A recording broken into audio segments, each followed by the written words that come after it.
you seen Star Wars? Time for another episode of the latest Star Wars series, The Book of Boba Fett. Chapter 4 is called The Gathering Storm. In today's video, I'm going to give you my review and some spoiler-fueled takes, so this is your warning about spoilers if you haven't seen the most recent episode. Before we start the review, please leave a like on today's video and subscribe to pay tribute to the House of Boba. So after watching this episode, I was a little mixed on how to feel about it, and not like in a bad way, just what I liked and didn't like. And this to me felt more like a movie than any of the recent chapters, and the one word I had in my mind when this episode was over was narrative. And this chapter really honed in on the story of the series, and that's why I say the one word is narrative. And the most important relationship in this series was developed as well, and that's the one between Boba Fett and Fennec Shand. We finally get a clear reason on why Boba is trying to become the crime lord on Tatooine, which is something that I felt that we've been missing from the series so far, but now we know that he thinks he can run these crime organizations better than the people before him, that bounty hunters like him have died for mistakes and bad strategy by their bosses, and he doesn't want that to happen anymore, so Boba wants to become the boss and run it the way a bounty hunter of his skill would. And this kind of makes a lot of sense even in the real world. You see so many cases of people who are kind of the grunt workers of an employer or just a company, and they think they can run things better, and sometimes they can, sometimes we can't. So that's why we have this scenario playing out for us in the Book of Boba Fett. We got to see the last of the flashback sequences, but this one was kind of different because we knew it was taking place during the time of Mandalorian Seasons 1 and 2. We get to see Boba save Fennec, get his ship back from Jabba's palace, and begin his search for his armor. And this episode was probably the best of the flashbacks for me. It really felt connected with the larger world of Star Wars, and in a weird way, it felt more like Boba Fett from The Mandalorian than the Boba Fett we saw in the first 2 to 3 chapters before this episode. This episode also highlighted the uniqueness of the relationship that is going on with Boba Fett and Fennec, and we never really got to delve into that and really understand their relationship up until this point. This episode had 2 scenes where they camped out by a fire in the night, and while normally those scenes can be boring to most people, for me the writing in this episode brought out the best of both characters and made us as an audience realize what makes their dynamic work. Respect. Boba Fett respects Fennec's work. She's a master assassin, and he shows her the respect he has for her by simply offering her his loyalty and a cut of the profits. Fennec respects Boba and what he's trying to do. She at first dismisses him of trying to run a crime house as a former bounty hunter, but deep down, she knows that Boba is right, and that's likely why she stays with him even after she fulfilled her life debt to Boba.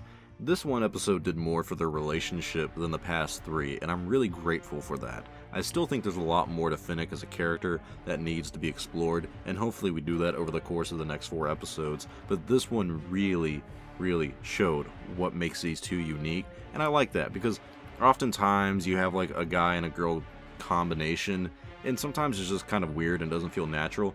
This feels natural. Fennec Shand isn't some character who's strong because she's a female. She is a female who is just strong and really impressive as a master assassin and has kind of the brains and the bronze, as Boba was saying about her. So this is a very cool character that I think should be explored a little bit more in the series, if not in the second season if they have one. We also see Boba make his first real moves as a crime lord. He brings in the crime families in the area together to discuss the Pike Syndicate taking over Mos Espa, and it felt very similar to the mob or mafia style meetings among the families, and we know that these bosses will likely come into play later on. I doubt they're really going to betray Boba. They don't really seem to want to work with him either, so I'm kind of curious on how that's going to play out. The big thing to me is that Boba is building up his army. He recruited Black Chrysanthemum like we all knew he would, and of course at the end of it there's a big hint that he's going to bring Din Djarin in to help Boba Fett out in this war. So with those 2 at his side, you got Black Chrysanthemum, you got Din Djarin, you got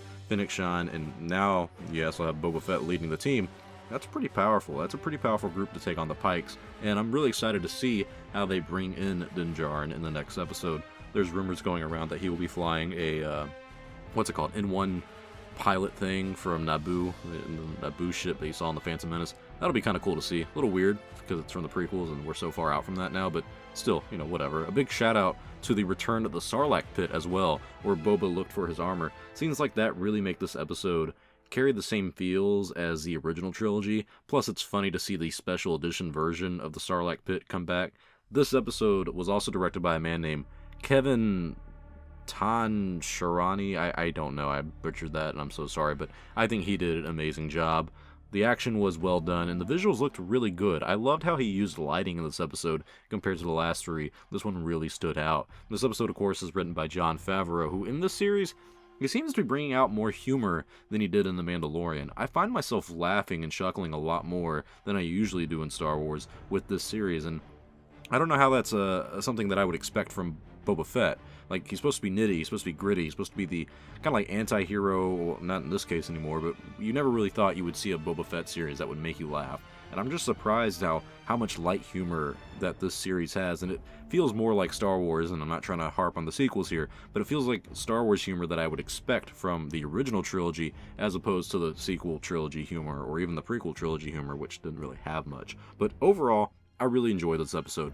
We're done with the flashbacks, and I can't be happier. This may be a clean slate for the series, because we know that the story is finally progressing in a way that a lot of us wanted to, including myself. If I had to give this episode a rating, I would say it's an 8 out of 10. A very engaging and dramatic episode that's elevated the series to a new level of quality storytelling. I'm excited for next week's episode.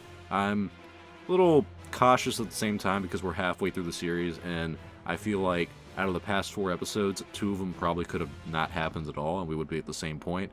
But that's what is expected for Star Wars series and shows. We've had this with the Clone Wars. Mandalorian Season 1 had a lot of filler episodes. Probably half of them were filler episodes. But it doesn't make it any less good. So, good series so far. It's a lot better at this point, and I think it's only going to get better from here on out. I really hope the first few episodes, even if you liked them, even if you didn't, are kind of the ones that we look at as kind of the slower ones, and now we're really picking up the pace. So thank you guys for watching. Leave a like on today's video to help me beat the YouTube algorithm. Follow me on Instagram and Twitter, and subscribe for more content like this. Leave your comments in the comment section below. Let me know your thoughts on today's episode of the Book of Boba Fett, Chapter 4. Did you like it? Did you not? What did you think about it? And also, check out the Tatooine show tonight. We do them every Wednesday night, and we follow up with our thoughts on the Book of Boba Fett. So we're doing that tonight on the official Tatooine channel. Check that out in the description below, as well as follow all the Tatooine social media accounts. Thank you all for watching. May the Force be with you always.